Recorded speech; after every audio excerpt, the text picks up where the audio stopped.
सुराव का विकास हमारी पहली प्राथमिकता। डॉक्टर जमुना प्रसाद सरोज। प्रयागराज विधानसभा चुनाव का वक्त चल रहा है। 5वां चरण नजदीक आने से प्रयागराज की विधानसभा में चुनावी रंग चढ़ने लगा है।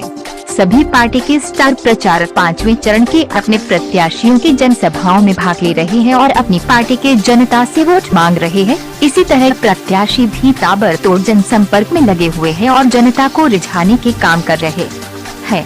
सत्ता पक्ष के विधायक अपनी सरकारों के काम गिनवा रहे हैं, वहीं विपक्षी एक दूसरे ओर हमलावर हो रहे हैं।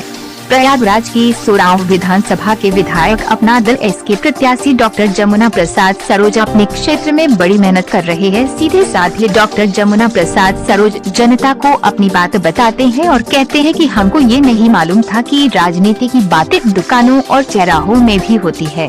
वो जनता से कहते हैं कि मैं तो यही समझता था कि जनता की सेवा चाहे जहाँ रहकर कर सकते हैं, इसलिए मैं कार्यालय में रहकर सबसे मिलता था, काम करता था। लेकिन अब मुझे ये एहसास हो गया है कि मुझे लोगों के बीच में, आप सबके बीच में रहकर काम करना है। तो मैं इस बार आपके गांवों के बीच चौपाल लगाकर काम करूंगा और सभी की समस्या सुनूंगा और समाधान करूंगा। उन्होंने आगे बताया कि हमने अपने क्षेत्र में बहुत काम किया है, जो कि आजादी के बाद कभी भी नहीं हुआ है। स्वास्थ्य हो या शिक्षा या खेल कूद के लिए स्टेडियम, सब कुछ आज सुराव में बन रहा है और जनता ने आशीर्वाद दिया तो आने वाले वक्त सुराव को स्मार्ट सुराव बनाएंगे। उन्होंने आने वाले 24 तारीख प्रधानमंत्री का प्रोग्राम के लिए अपने क्षेत्र की जनता को आने का निमंत्रण भी दिया है, जिससे सुराव की जनता प्रधानमंत्री की बातों को सुन सके। एक्चुअली प्रधानमंत्री जी प्रयागराज में कई बार आ चुके हैं, परेड ग्राउंड में भी आए और भी शहर में कई कार्यक्रम प्रधानमंत्री जी के लगे थे। तो इस बार ज़्यादातर लोगों की इच्छा थी कि गंगा पार में लगे प्रोग्राम। तो उसमें ये हुआ कहाँ लगे, तो चुना गया कि प्रतापगढ़ और गंगा पार के प्रयागराज के बॉर्डर पे लगे। तो हमारा क्षेत्र सुराव प्रयागराज और प्रतापगढ़ के बॉर्डर पर है, तो इसीलिए जो है ये क्षेत्र चुना गया। तो पड़ीला जो मंदिर है उसके पास में हवाई पट्टी है, तो एक तो उसका भी ऑप्शन रखा जा रहा है। एक बेला कछार फाफा मऊ में है, वहाँ रखा जा रहा है ऑप्शन, तो गंगा पार में ही रहेगा। तो हमारे सुराव विधानसभा से नियरेस्ट ही रखा जा रहा है, जिससे इसका लाभ जो है गंगा पार की सारी विधानसभाओं को मिल सके।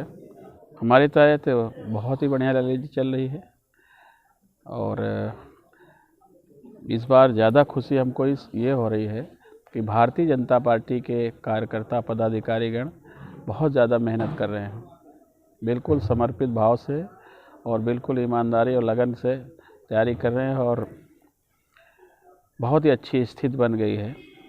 और मुझे लगता है कि पिछली बार से ज़्यादा वोटों से जीतने की संभावना है। जनता से आपको कैसा? जनता से बहुत अच्छा रिस्पांस मिल रहा है। देखिए, विकास हमने बहुत किया है और इतना विकास हम तो पम्पलेट में छपवा करके उसको बांट रहे हैं कि कितना विकास हमारे कार्यकाल में हुआ है। पिछले 50 वर्षों में किसी भी विधायक के कार्यकाल में उतना विकास नहीं हुआ जितने हमारे कार्यकाल में हुआ। सरकारी योजनाएं धरातल पे आई हैं और हमारी निधि से या फिर हमारे लेटर पैड से बहुत सारी योजनाएं सरकार से हम लेकर के आए हैं, सबको दिखाई दे रहा है। बहुत बड़ी योजना एक स्टेडियम, इंटरनेशनल स्टेडियम लखरावा में 55 एकड़ का है। उसके अतिरिक्त कृषि अनुसंधान केंद्र छाता में है, बीज गोदाम है और आश्रम पद्धति विद्यालय है, सहकारिता भवन है। तो बहुत सारी चीज़ें जो सरकार से लेटर पैड पर भी लिख करके हमने मांगने का काम किया है। धार्मिक क्षेत्र में फुटावा महादेव है, उसका सौंदर्यीकरण हो रहा है और इसलिए जो है बहुत विकास हुआ है। लेकिन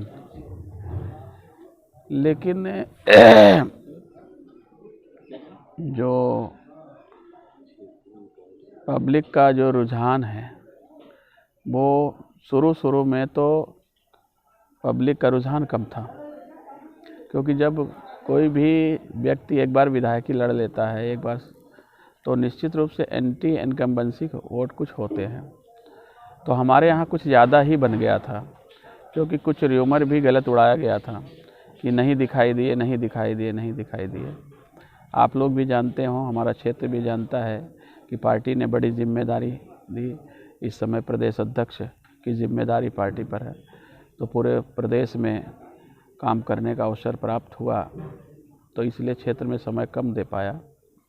और नए नए विधायक भी बने थे, अनुभव भी कम था कि एक विधायक का जो कार्यशैली होनी चाहिए, क्या होनी चाहिए, कितना समय कहाँ देना चाहिए। हमने क्षेत्र, जब हम प्रयागराज में रहे तो क्षेत्र की जनता के लिए पूरे 7 के 7 दिन हमने दिया, और 11-12 बजे से लेके रात के 9 बजे तक हमने समस्याएं सुनी हैं। हमारा कार्यालय में हमेशा भीड़ लगी रही समस्याओं के लिए। लेकिन इस बार हम अपनी कार्यशैली में बदलाव कर रहे हैं, जनता के रुझान पर, जनता की एडवाइस पर, और वो कार्यशैली हमारी होगी कि एक दिन हम कार्यालय में देंगे और उसके अतिरिक्त जो समस्या सुनने का काम है वो हम क्षेत्र में करेंगे। यही हमारी जनता चाहती है, तो जनता जो चाहती है वही करना चाहिए। तो इस बार दुकानों पर या फिर चौराहों पर भी समस्या का समाधान करेंगे, हम रुकेंगे। यही हमारी जनता चाहती है। बाकी जनता हमसे खुश है। जहाँ भी हम जा रहे हैं हम बता दे रहे हैं कि हमारा अगला आप विधायक बनाइए, आपको नया जमुना प्रसाद मिलेगा, नया विधायक इस बार मिलेगा, बिल्कुल नए रूप में विकास भी करेंगे और आपके बीच में भी रहेंगे। अभी हमने बताया था कि मुख्य काम जो सरकार से लाने का काम किया है, इंटरनेशनल स्टेडियम 55 एकड़ का स्टेडियम है, और छाता ग्राम सभा है, इसमें कृषि अनुसंधान केंद्र निर्माणाधीन है, बहुत बड़ी योजना ये भी है। और 20 गोदाम बने हैं, 2 सहकारिता भवन कोऑपरेटिव जो है बना है, 3 बने हैं, और एक आश्रम पद्धति विद्यालय गोहरी में निर्माणाधीन है, और फुटाहवा महादेव में जो सौंदर्यीकरण हो रहा है।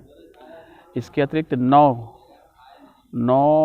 चेक डैम स्वीकृत करवाए हैं, 9 चेक डैम और 11 तालाब, नए तालाब खुदवाने का काम किया है हमने।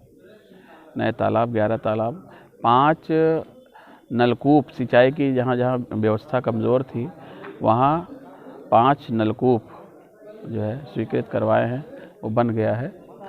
और इसके अतिरिक्त जो हमारी निधि से है, निधि से हमने 155 हाई मार्क्स भिन्न भिन्न चौराहों पर जो है लगवाने का काम किया है, और 550 लगभग सोलर लाइट, 350 लगभग हैंड पंप ये जो होते हैं, और 120 या 22 जो है वो इंटरलॉकिंग निधि से दिया है। बीच में त्वरित विकास योजनाएं भी आई हैं, उस त्वरित विकास योजनाएं के एक बार 3 करोड़ आई, एक बार 5 करोड़ आई, वो सारी की सारी जो है वो इंटरलॉकिंग में गई है आरएस विभाग के द्वारा। तो वो भी, ये सारे विकास के काम हुए हैं। कि कताई मिल पर 3 बार हमने आवाज़ उठाई, विधानसभा में मांग करी। उसके बाद आदरणीय मुख्यमंत्री आदरणीय योगी आदित्यनाथ जी से मिल करके भी हमने बात कही उनसे, उन्होंने स्वीकार भी किया कि ठीक है विधायक जी, प्रयास किया जाएगा, जल्द से जल्द उसको चालू करवाया जाएगा। और इस बार विधायक बनने के बाद भी हमारा मुद्दा ये होगा कताई मिल चालू करवाने का। और इसके बाद हम अपने 16वां विधानसभा में शिक्षण क्षेत्र में काम करना चाहते हैं। राजकीय इंटर कॉलेज, राजकीय degree college, polytechnic, paramedical college, medical college, ये सारी चीज़ें हम चाहते हैं कि इस बार हमारी विधानसभा में हो। इसके अतिरिक्त आप जानते हैं कि प्रयागराज एजुकेशन हब माना जाता है। यहाँ पे बहुत सारे कंपटीशन करने वाले बच्चे आते हैं, दूसरे दूसरे जनपदों से आकर के रहते हैं। और तो हम चाहें कि हमारे विधानसभा में 1-2 कोचिंग सेंटर, सरकारी कोचिंग सेंटर खोले जाएं और बच्चे वहाँ पर उसका लाभ ले तैयारी करें। हमारे क्षेत्र में आपको बताना चाहते हैं कि बड़े अच्छे अच्छे खिलाड़ी हैं, नेशनल इंटरनेशनल खिलाड़ी भी हैं। इंद्रजीत है, उनकी 2 बहनें हैं, ये सब नेशनल खेल रहे हैं, इंटरनेशनल खेल रहे हैं। तो हम चाहते हैं कि खिलाड़ियों की सुविधा के लिए ही कुछ सरकार की तरफ से कुछ ना कुछ योजनाएं ले आएंगे हम, ये हम वादा करना चाहते हैं अपने क्षेत्र की जनता से। स्वास्थ्य व्यवस्था में देखिए, हमारी जितने भी CSC PSC है उन सबको हमने जो है CMO से कह करके सबको अपग्रेड करवाया है। जैसे सोराग CSC में एक्सरे मशीन ख़राब थी और वर्षों ख़राब थी सर, वर्षों ख़राब थी। तो हमने उसमें करके तुरंत उसको बदलवाने का, और इस बार हमने जो है उसको और भी जो है टेक्निकली बढ़िया से करवा दिया है। अब सोराव विधानसभा की जो CSC सोराव की है वो तो पुरस्कृत CSC हो गई है। और इसके अतिरिक्त जैसा कि अभी भी हमने पहले भी बताया और अभी हम बताना चाहते हैं कि अपने क्षेत्र में इस बार स्वास्थ्य के क्षेत्र में मेडिकल कॉलेज की मांग करेंगे सरकार से, और कम से कम 200 बेड का मेडिकल कॉलेज हमारे क्षेत्र में हॉस्पिटल हो, सरकारी हॉस्पिटल, और पैरामेडिकल कॉलेज बच्चों के लिए हो। ये स्वास्थ्य के क्षेत्र में हम करना चाहेंगे।